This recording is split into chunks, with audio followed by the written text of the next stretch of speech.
말씀 고린도후서 지난주 1절부터 10절까지 본문을 5절까지 저희들이 봤습니다. 오늘은 4절부터 10절까지 우리가 같이 봉독하고 말씀 나누겠습니다. 4절로 10절 같이 읽습니다. 시작.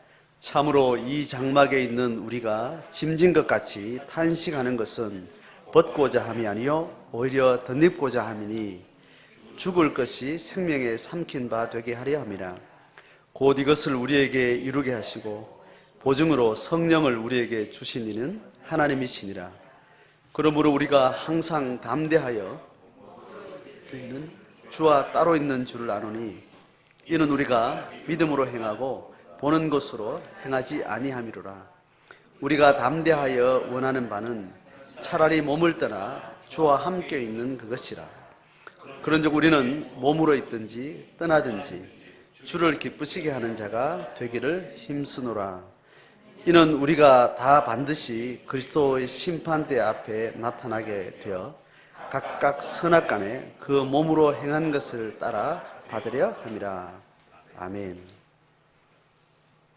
자, 지난주 4절까지 이야기는 우리가 신앙의 본질을 생각하다 보니까 결국은 우리가 신앙의 본질을 바라보는 우리의 시각이 어디에서 바라봐야 되는가, 이제 그것을 이제 바울이 문제 삼게 된 거예요. 신앙의 본질을 고민하다 보니까 우리가 문학을 이야기할 때 소설을 우리가 이렇게 읽을 때 고등학교 때 국어 공부를 하면 소설을 이렇게 기록하면 어떤 상황 설명을 하잖아요, 그죠? 상황 설명을 하면 상황을 설명하는 그 주체가 있을 거 아니에요. 그 주체가 어떤 시점에서 어떤 시각에서 하느냐, 누구의 입장에서 하고 있느냐, 이제 그런 이제 문제를 가지고 전지적 작가 시점 뭐 이런 이야기 들어보셨죠? 그죠? 어떤 소설이 있는데 지금 예를 들면 이 공동체에 대한 상황을 막 설명할 거 아닙니다. 설명하면 이 공동체 안에 있는 한 개인의 반주자 입장에서, 목회자 입장에서, 어떤 한 형제 입장에서 이 상황을 막 설명하는 어떤 그런 진술이 있을 거고, 전지적 작가라는 말은 이 공동체 안에 있지 않는 어떤 외부에서, 하늘에서, 바깥에서 어떤 누군가가 이렇게 어떤 작가가 바라보는 관점에서 어떤 상황을 설명하는 그런 방법이 있죠, 그죠? 그것처럼 사도 바울이 신앙을 고민하다 보니까 현실적으로 일어난 사건과 상황들 가지고 영적인 고민을 하다 보니까 고민을 하는 자기 자신이 어떤 지금 일어나는 오늘 5월 19일 날 일어난 어떤 사건과 상황 속에서 신앙적인 고민을 하다 보니까 내가 이 고민을 어떻게 이해하고 어떻게 해석하고 어떻게 판단하고 어떻게 결정해야 되는가를 고민하고 들어가다 보니까 내가 점점 어디에 가 있는가 하면 현실에 사는 사람이 아니고 나는 죽음을 넘어서 있는 하나님의 입장에 내가 가 있는 입장에서 나를 이렇게 보게 되는 거예요. 그걸 발견하고 나서 우리가 현실적인 신앙의 문제를 고민한다는 것은 결국은 내가 이것을 어느 시점에서 바라보는가에 따라서 이게 달라지더라는 거예요. 이해가 되죠, 그죠? 이 사건을 내가 이 땅에서만 사는 이 현세인의 입장에서 이걸 바라볼 때 이게 보여지고 이해되고 판단되고 결정하는 그런 시각이 있었는데 하나님과 함께 이 고민을 하다 보니까 하나님의 입장에서 이렇게 이 상황을 보게 되는 거예요. 그러니까 처음에는 내가 이 사건을 보는 대로 들은 대로 내가 이걸 계속 집중했는데 하나님이 어떻게 생각하실까 하다 보니까 하나님 입장에서 이걸 보게 되니까 이걸 보고 있는 나도 하나님 입장에서 나를 보는 거예요. 그게 되죠, 그죠? 그렇게 될 때 사람은 육의 존재가 아니고 혼적인 존재이기 때문에 내가 지금 내 창으로 보는 상황을 가지고 내가 그냥 고민할 수 있지만 내가 내 밖에 나가서 나를 다시 보는 그 상상력과 공감력이 가능한 존재예요. 그게 되다 보니까 어떤 타자의 입장에 들어가서 그게 꼭 사람이 아니어도 인격체가 아니어도 어떤 존재에 내가 거기에 공감대가 들어가서 그 시각으로 나를 보는 이 능력이 되는 아주 신비한 존재예요. 그러다 보니까 하나님이라는 한 인격체의 입장에서 내가 하나님 입장이 돼서 나를 보는 게 가능해지는 거예요. 그러다 보니까 그 고민하다 보니까 내가 이미 죽음 이 너머에 내가 죽고 난 뒤에 가 있을 영원한 나라에 거기에 이미 시공간적으로 내가 거기 가서 그 입장에서 나를 이렇게 보는 거예요. 공간적으로도 보지만 시간적으로 내가 지금 50대인데 60대, 70대 사고 없이 죽는다면 이렇게 7, 80대 돼서 이제 죽고 난 다음에 내가 죽고 난 이후에 그 입장에서 내가 내 인생을 이렇게 바라봐지는 거예요. 그러니까 지금 일어난 사건이 이 사건으로 보지 않고 나는 지금 50대 이 사건을 당했는데 60대가 되면 또 내가 이 사건을 좀 다르게 볼 수 있겠다. 이 사건이 70대가 내가 됐을 때 이 사건은 또 어떻게 이해할 수 있겠다. 또 내가 죽음을 앞에 바로 두고는 지금 50대에 있었던 젊은 날의 사건을 내가 어떻게 또 이해할 수 있겠다. 죽고 난 이후에는 하나님은 이 사건을 어떻게 해석하시겠다. 이런 상상이 가능해지는 겁니다. 그래서 지금 5장에 들어와서 우리의 장막집이 무너지면 이야기하는 지금 내가 죽을 날이 한참 넘었는데 이 사건을 지금 가지고 막 고민하다 보니까 이걸 잠시 덮고 자 우리가 죽고 난 이후에 우리가 어떻게 되는가를 다시 한번 생각해보자. 그 자리에 가서 이 사건을 다시 보자라고 지금 문제 제기를 하는 겁니다. 그래서 장막집이 무너지면 하늘엔 영원한 집이 우리에게 있다는 거예요. 하나님 그 약속을. 우리는 그 약속을 이미 이 사건 만나기 전에 이미 그 약속은 우리가 하나님 앞에 확신한 바인데 이 사건을 볼 때 우리가 그 하늘 나라에 가 있는 입장에서 이걸 다시 한번 보자는 이야기를 지금 하게 되는 거예요. 그래서 이 사건이 여러 가지 삶에 있는 많은 탄식, 고민, 우울, 걱정, 염려, 삶에 부딪히는 많은 짐진 것들을 우리가 지고가는 그 중에 한 사건이라는 거예요. 그럼 이렇게 살면서 힘든 거는 관계 문제를 힘들어하는 거지. 사도 바울이 지금 고린도 교인들하고 뭔 이유가 됐든지 간에 그 현실적인 상황을 지금 따지고 들다 보니까 결국은 어디까지 가는가 하면 우리가 하나님이 약속한 그 처소에 갈 자들인데 그 입장에서 지금 이걸 보면 우리가 이걸 어떻게 봐야 될까 그 이야기를 계속 하면서 우리가 탄식하는 이유가 뭔가 우리가 살면서 이 고난 이 힘든 일을 겪는 이유가 뭔가 도대체 이제 그렇게 하면서 하나님은 이 탄식한 상황을 안고 이 탄식하고 힘든 과정을 그대로 아는 채 이 문제를 여기서 해결하지 않고 하나님 나라에 갈 그 생명을 지금 이 현실적인 생명으로 들어와서 오늘 여기에 이 상황 가운데 하나님이 약속하신 그 처소를 더 넣는다라는 이야기로 설명을 했습니다. 그 작업을 누가 하는가 하면 우리에게 이것을 이루게 하시고 그것을 확실한 보증인으로 성령을 붙여주셨다. 성령이 이것을 실행하는 중보자라는 이야기를 하고 있습니다.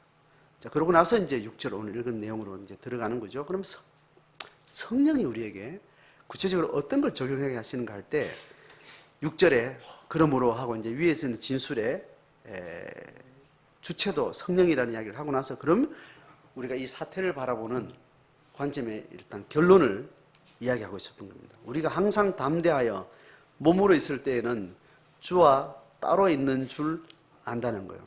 자, 일단 몸으로 있을 동안은 주님이 있는 영원한 나라의 완전한 연합이 있기 전 단계에 있는 겁니다. 이 단계도 하나님이 우리 가운데 침투해 들어오시고 예수의 임재가 우리 가운데 들어오시고 하나님의 손길을 가운데 삶에 들어오는 일들이 있지만 이거는 임이라는 말로 이야기할 수 있지만 또 아직 아니라는 영역이 있다는 것을 이야기하는 거죠. 자, 담대하여 몸이 따로 있다는 건데 자, 이것의 이유를 이야기합니다. 7절에 같이 읽으면 시작. 이는 우리가 믿음으로 행하고 보는 것으로 행하지 아니함이로라. 자, 이게 아니고 이거다 이야기하죠. 이게 두 개를 비교하는 겁니다. 하나는 뭐예요? 뭐를 부정하는 거예요?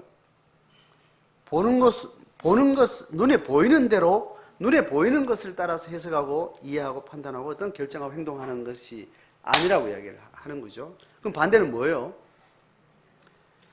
믿음으로 행한다는 겁니다. 그럼 믿음으로 행한다는 것은 보인다는 거예요? 안 보인다는 거예요? 안 보이는 영역 위해서 계속 비교를 시소를 했죠. 그죠? 그러니까 믿음으로 행한다는 것은 보이지 않는 하나님의 약속을 믿는 바요. 보이지 않는, 아직 오지 않은 하나님의 영원한 나라를 내 소유로 받아들이는 거예요. 그러니까 보이지 않는 것과 믿음은 동질로 이렇게 설명을 하는 겁니다. 자, 그런데 믿음으로 행하고 보는 것으로 행한다는 이야기를 하죠. 그죠? 행동을 이야기해요. 삶을 이야기하는 건데 그 삶의 뿌리가 어디에 있다는 거예요? 삶은 현실적인 공간 안에서 일어나는 일인데 그 물리적인 상황 가운데 일어나는 우리의 행위라는 것은, 삶이라는 것은 눈에 보이는 것을 근거로 하지 않고 눈에 보이지 않는 영과 혼의 영역에서 기인한다는 이야기예요. 그게 우리의 믿음이라고 이야기하는 겁니다. 그러다 보니까 우리가 몸으로 있으면서 끊임없이 몸으로 있지 않는 그리스도와 계속 통신을 하게 됩니다. 교통통신을 계속 하는 겁니다. 하는데 계속 내게 저리 갑니까? 저게 이리 들어오는 거예요. 우리 목적은. 우리가 눈에 보이는 현실 안에 사는 우리가 눈에 보이지 않는 어떤 하나님의 존재를 두고 계속 우리가 계속 교감하고 교신을 하는 이유는 저게 이렇게 들어오는 바요. 우리가 저리 가는 바요. 전자 후자요. 그것을 여기에 덧입기 위한 겁니다. 그 하나님의 생명이 계속 육생명 안에 계속 주입되어 들어오는 방식. 그걸 하나님의 임재라고 그러고 하나님이 기름 부으신다는 것인데 그렇게 설명하는 거죠. 그렇게 하다 보니까 계속 우리는 거기를 오기를 갈망하는데 그러면서 우리는 또 어디를 갈망하는 거예요? 또 가기를 갈망하는 마음이 있다는 이야기합니다. 자, 8절 봅니다. 시작. 우리가 담대하여 원하는 바는 차라리 몸을 떠나 주와 함께 있는 것이라. 몸 안에 서 있죠. 우리 영혼이 몸을 떠나지 않고 몸 안에 머물면서 주님과 계속 교감을 하다 보니까 계속 오기를 바라는 마음으로 계속 교감을 하는데 아이고 다 때려치워보고 그냥 차라리 어떻게 하면 좋겠다? 내가 그냥 가보면 좋겠다. 이제 그런 열망이 계속 있는 생명이 계속 들어오다 보니까 생명에 대한 중독 현상이 일어나서 그 생명을 향한 열망이 계속 우리가 강하게 일어난다는 이야기. 그래서 주와 함께 있는 그것을 우리가 차라리 더 원한다는 겁니다. 그러니까 몸으로 있지만 우리가 그리스도의 임재와 주와 연합한다는 것들은 끊임없이 하늘을 더 넓기 위해서 현실에 부름받은 소명을 생명으로 잘 살기 위해서 그리스도와 함께하는 열망들이 끊임없이 우리 가운데 일어나는 겁니다. 그 결과 다른 말로 그런즉 해서 결국은 주를 열망하는 자, 주님이 우리 가운데 들어오고 내가 주님을 향해서 함께하기를 원하는 이 교감이 텐션이 점점 강력해질 때 우리는 어떤 지향적인 삶이 나타나는가 하면 9절입니다. 같이 시작. 그런즉 우리는 몸으로 있든지 떠나든지 주를 기쁘시게 하는 자가 되기를 힘쓴다라는 겁니다. 주를 열망하는 자가 계속 주와 교감하고 하늘을 덮는 것을 계속 갈망하면서 오늘 현실을 굉장히 진지하게 발딛고 건강하게 살아갈 때 그 살아가는 삶은 결국은 어떤 삶이 되는 거예요? 주님을 기쁘시게 하는 삶이라는 것으로 형용할 수 있다는 거예요. 제가 주를 기쁘시게 하는 삶을 여러분 살고 싶죠? 그런데 맨 하늘에 그렇게 사라지는 거예요? 아니에요. 뭐가 돼야 돼요? 보이지 아니하는 하나님의 나라에 거하시고 성령을 통해서 계속 우리를 주와 교감하게 하시는 이 교감의 텐션을 굉장히 짱짱하게 강력한 힘으로 연대를 계속 해야 되는 거예요. 이게 희미한 상태에서 어떤 사건을 만나면 주를 기쁘시게 하는 삶으로 나갈 수 있는 힘이 있어요, 없어요? 없어지는 거죠. 하늘의 힘이 생명이 우리 가운데 침투해 들어온다는 것은 예수 그리스도와 교감의 힘과 정비례 하는 거죠. 그래서 교감을 하면 할수록 주님의 뜻이 뭔지를 사고 없이 바로 즉각적으로 내 안에서 바로 일어나게 되는 겁니다. 그래서 이걸 가지고 무엇을 하든지 먹고 마시든지 무엇을 하든지 주님의 기쁘심을 위해서 주의 뜻을 따라서 뭐 이제 그런 표현이 가능하게 되는 겁니다.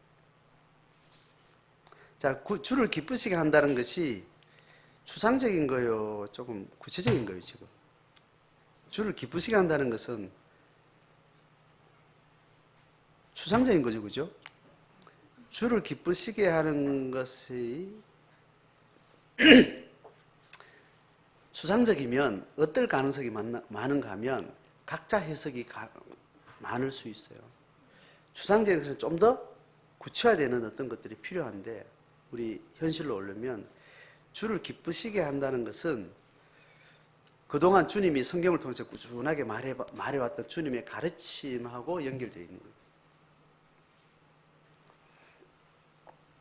주를 기쁘시게 한다는 것은 자기가 주인이 아니고 주님이 주인 된다는 거죠. 그죠? 뭐 이야기는 같은 말이죠. 주님과 우리의 이야기인데 조금 더 구체화되면 자기 자신을 위해 살지 않고 누구를 위해 사는 거요? 이웃을 위해 사는 겁니다. 이웃이라는 말은 옆에 사람을 이야기하는 거지만 넓게는 근원적으로 하나님의 창조 세계 전체를 이야기합니다. 하나님이 인간을 지으신 목적은 다 천지창조를 하고 나서 사람을 딱 지었고 나서 그에게 주신 소명이 뭐예요? 피조세계 전체를 맡긴 거예요. 인간에게는 하나님이 다른 피조물보다 다른 특징이 있는데 인간을 포함한 창조세계 전체에 대한 정권 통치를 우리한테 위임한 거예요. 이게 타락하기 전에 인간에게 주어진 인간의 소명이었는데 하나님을 떠나서 타락하고 난 후에 이것을 잃어버렸죠. 하나님도 잃어버리고 하나님 주신 소명도 잃어버리고 그렇게 있다가 예수 그리스도로 우리가 회복되고 난 다음에 구원을 통해서 회복되고 난 다음에 그 다음에 우리는 뭘 찾아야 되는 거예요? 하나님의 소명을 찾아야 되는 거예요.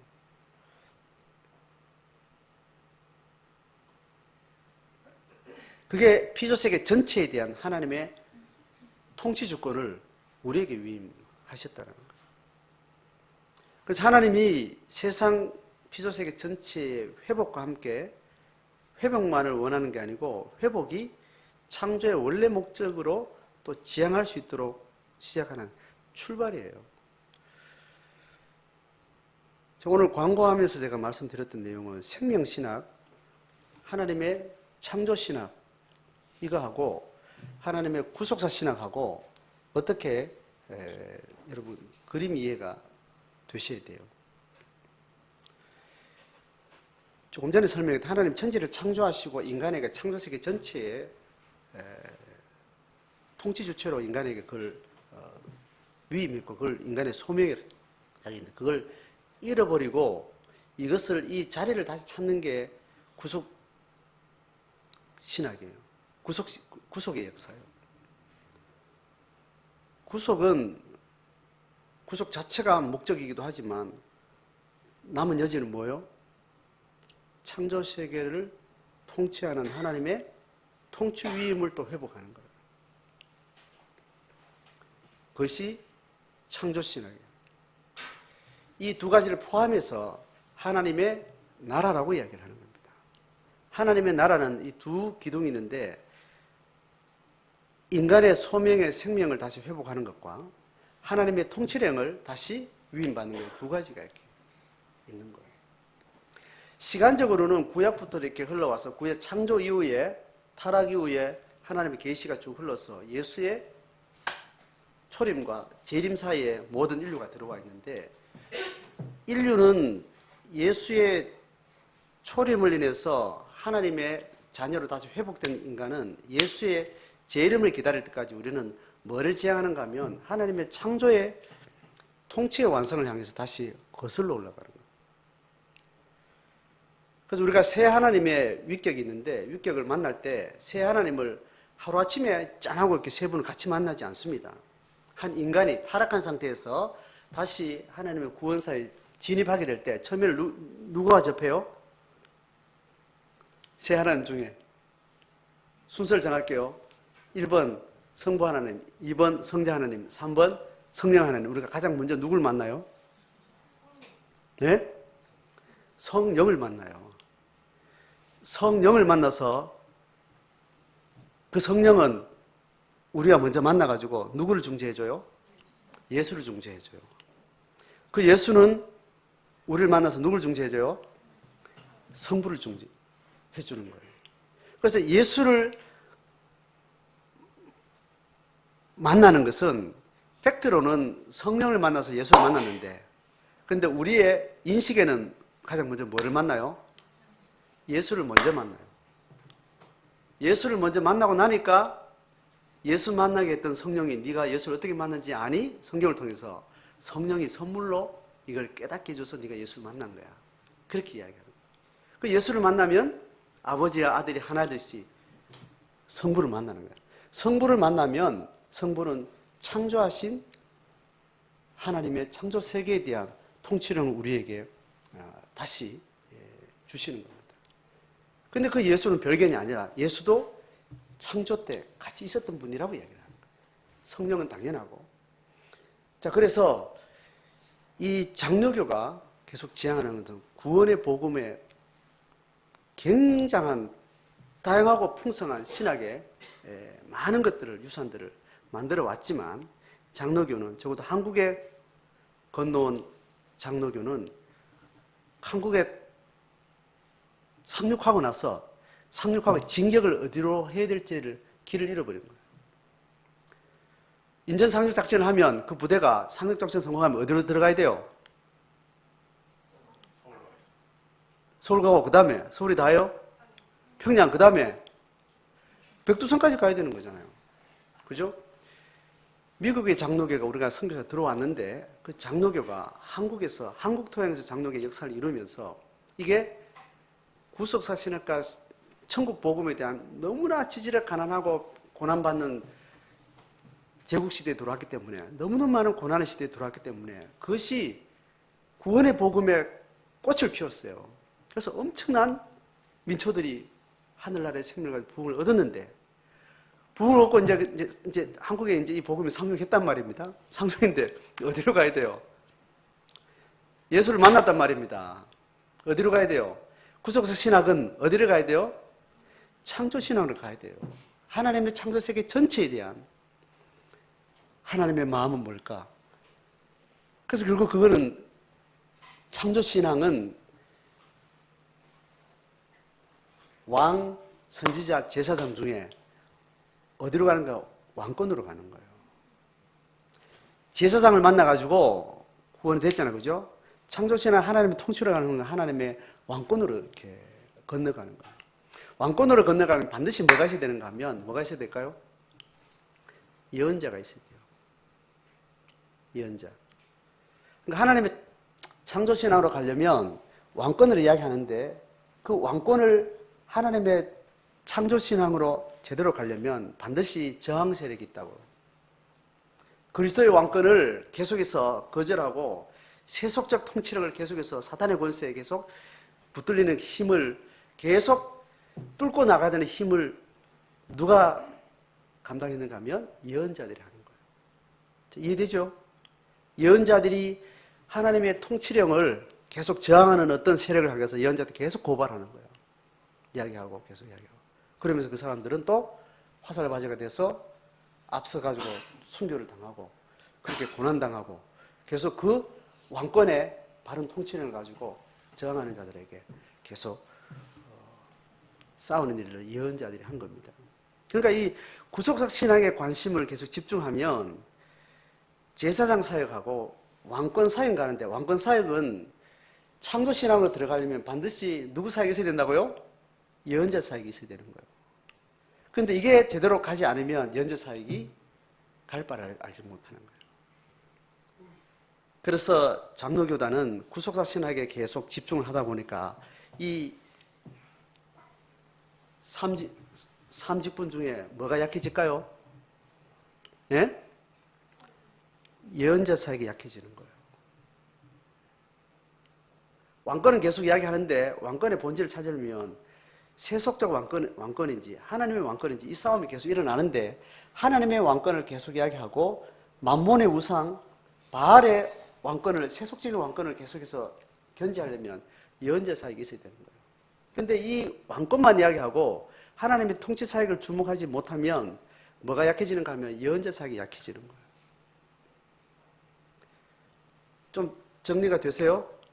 그래서 장로교단에서는 퍼센테이지로 설교의 본문을 다 따지면 시가서, 모세오경, 예언서, 복음서, 서신서 이런 중에 어디가 가장 횟수가 약할까요?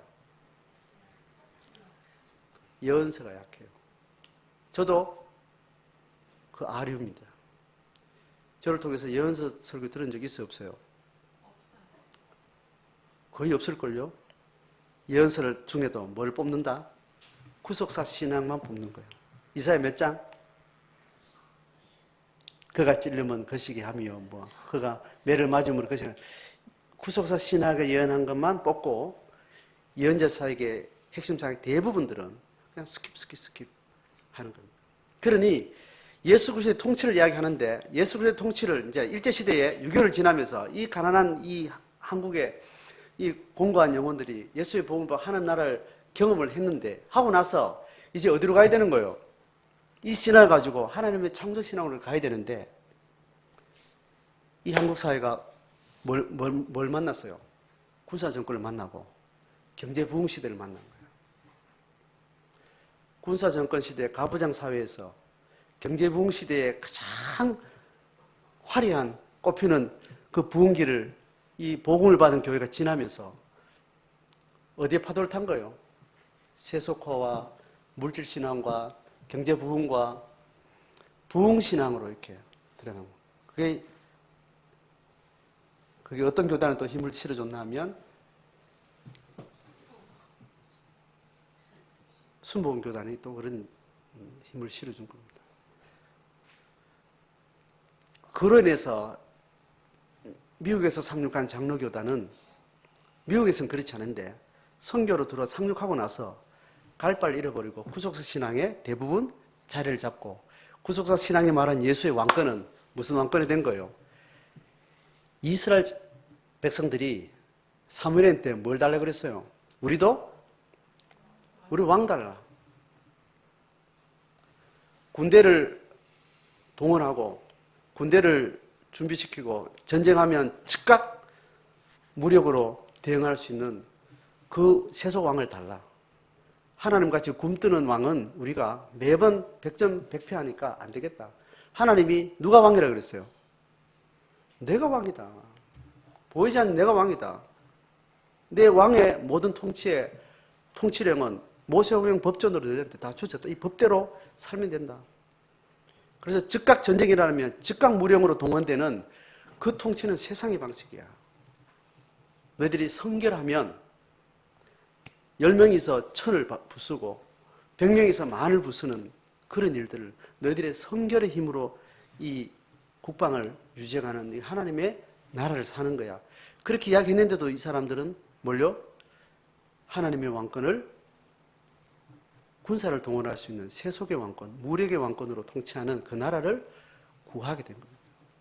비슷한 것이 우리가 경제부흥 시대를 지나면서 교회가 하나님의 축복을, 하나님의 통치를, 새마을운동의 성공수기를 하나님의 축복이라고 바꾸게 된 거예요.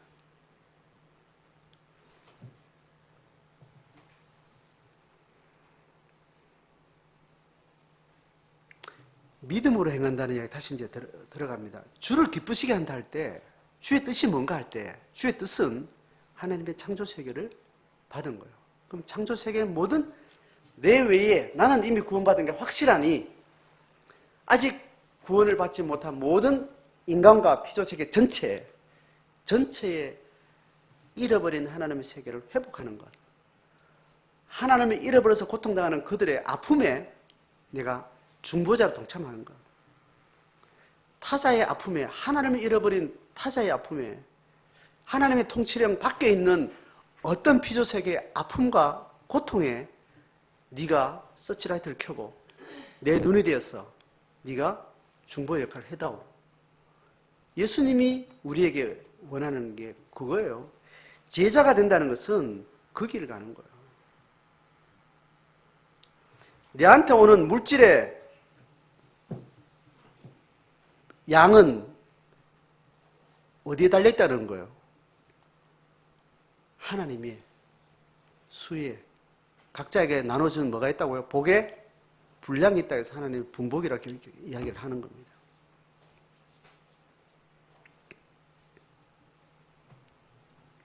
주를 기쁘시게 하는 자가 된다는 것은 구체적으로 말하면 하나님의 피조세계 전체를 향해서 하나님이 어떤 마음으로 저를 바라보시는가를 우리가 늘 뜬 눈으로 바라보는 것, 그리고 그들의 고통에 하나님의 고통이 연결되어 있다는 것을 아는 것,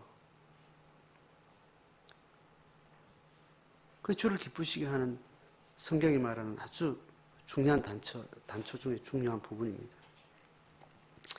주를 기쁘시게 하는 것은 결국은 10절에 보면 이는 해서 그것이 어디로 가는가를 읽어봅니다. 시작. 이는 우리가 다 반드시 그리스도의 심판대 앞에 나타나게 된다는 거예요. 거기까지요. 주를 기쁘시게 하는 삶을 살았는지 어디 가서 본다고요? 죽음이 지나고 난 다음에 하나님이 우리를 예비하는 그 나라를 우리가 갈 수 있나요, 없나요? 갈 수 있죠. 가면 네가 나를 기쁘시게 하고 살았는지, 너의 기쁨을 위해서 살았는지, 사단의 괴계 가운데 그렇게 살았는지를 하나님 심판대 앞에서 밝히 드러난다는 이야기예요. 그것은 뭐 한다는 거예요? 같이 읽습니다. 각각 시작. 각각 선악간에 그 몸으로 행한 것을 따라 받으려 합니다. 뭐로 행한 거요? 몸으로 행한 거. 자, 우리는 몸으로만 행하면 돼요. 뭐로 행해야 돼요? 마음을 담은 몸이 되어야 됩니다. 그죠? 마음을 담은 몸이 되고, 그리고 몸은 주를 기쁘시게 하는 몸이었는지를 보는 거죠. 그래서 몸의 실천이라는 것은 기독교에서 생명처럼 중요한 거예요. 그런데 몸의 실천은 반드시 뭐가 따라와야 돼요? 마음이 따라와야 돼요. 몸이 하나님을 기쁘시게 하든 기쁘시게 하지 않든 뭐가 따라 붙어야 돼요? 마음이 따라 붙어야 돼요. 마음은 어디에 붙어 있는 거예요, 우리는? 주께 붙어 있어요? 사단에 붙어 있어요? 주께 붙어 있는 마음이기 때문에 그 마음은 반드시 몸에 붙어 있어야 돼요.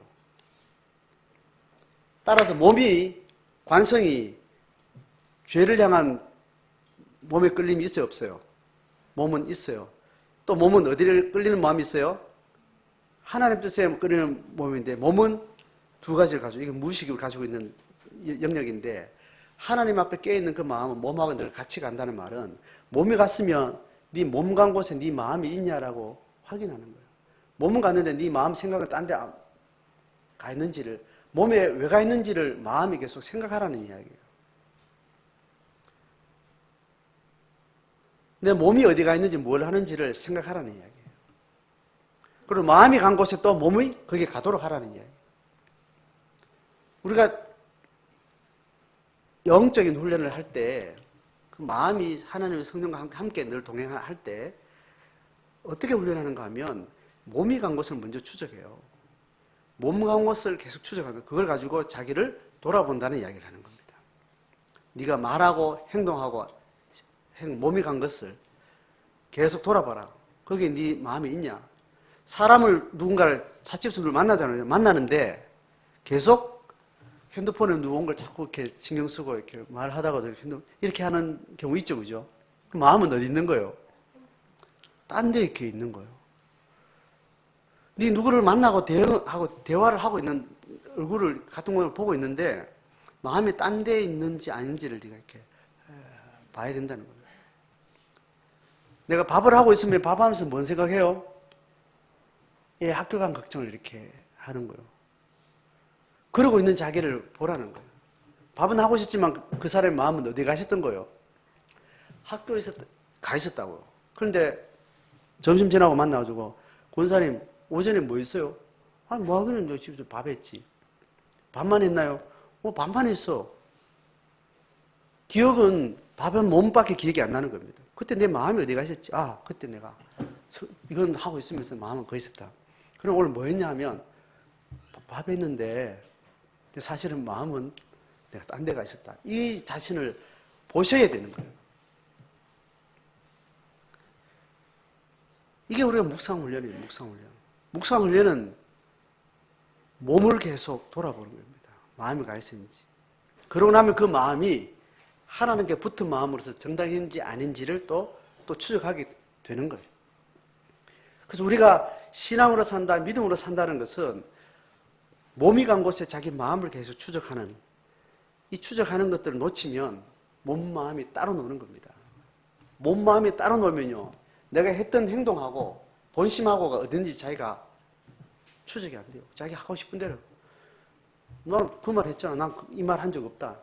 말의 내용만 다 이야기하는. 마음 무시고 있었던 생각은 입을 잡아 떼는 거예요. 그렇게 하면 안 됩니다. 했는 말을 문제 삼으면 속마음은 뭘 했는 말하고 같은지 아닌지를 돌아보고 그 양심이 구분할 수 있어야 돼요. 구분됐으면 안 된 것에 대해서 서로 자기를 돌이켜 볼 수 있어야 돼요. 그리고 그 사람 말만 따지고 들어가면 절대로 대화가 안 됩니다. 말과 함께 그 마음이 어땠는지를 확인되지 않으면 그 말을 추적하는 것은 절대로 정당한 소통이 안 돼요. 자, 이야기는 많은 이야기를 또 해야 될 내용입니다. 자, 다시 내려옵니다. 그 몸으로 행한 것을 얘기할 때 한두 가지만 이야기를 할게요. 여러분, 내 몸이 뭘 하는지, 내 몸이 뭘 하는지, 첫 번째 적용에 대한 이야기를 좀 할게요. 몸은 일단 생리적인 몸이에요. 생리적인. 이 몸이 살아있는 생물학적으로 움직이려면 뭐가 필요해요? 에너지가 필요해요. 에너지는 뭐로 들어와요? 음식으로 들어오고, 음식은 내 안에 어떤 에너지를 주고 쓰레기를 버리고 그렇게 하는 겁니다. 내 몸의 생리적 기능을 하나님 창조하신 원리대로 잘 가는 것을 건강한 몸이라고 해요. 그게 문제 생긴 걸 뭐라 그래요? 질병이 들었다든가 아프다든가 뭐 그렇게 이야기를 하는 거죠. 내 몸이 행한 것 중에 가장 기초적인 것은 생리적 몸의 기능이에요. 그럼 뭘 봐야 돼요? 들어오는 걸 봐야 되고 그다음에 뭘 봐야 돼요? 나가는 걸 보셔야 돼요. 신앙생활의 가장 기본적인 것이 가장 첫 번째인 생물학적인 자기 몸을 돌보는 거예요. 자, 들어오는 건 뭐예요? 하루에 몇 번 들어와요? 요즘은 시도 때도 없이 들어오지만 일단 우리가 아는 문화는 3번 들어오는 걸로 일단 정리가 되어 있습니다. 그러니까 내가 뭐를 지금 생물학적으로 내가 뭘 지금 들으는지를 우리는 봐야 돼요, 안 봐야 돼요? 보셔야 됩니다. 그걸 더 잘 보려면 뭘 또 봐야 돼요? 나가는 것이 어떤 모양인지 어떤 형태인지 어떤 주기인지를 보셔야 돼요. 여러분, 화장실에 볼 보고 나서 큰 걸 보든 작은 걸 보든지 반드시 돌아보셔야 됩니다. 마음을 돌아봐야 되지만 몸에서 나은 것을 반드시 돌아보셔서 우리가 아이를 키울 때 성빈이한테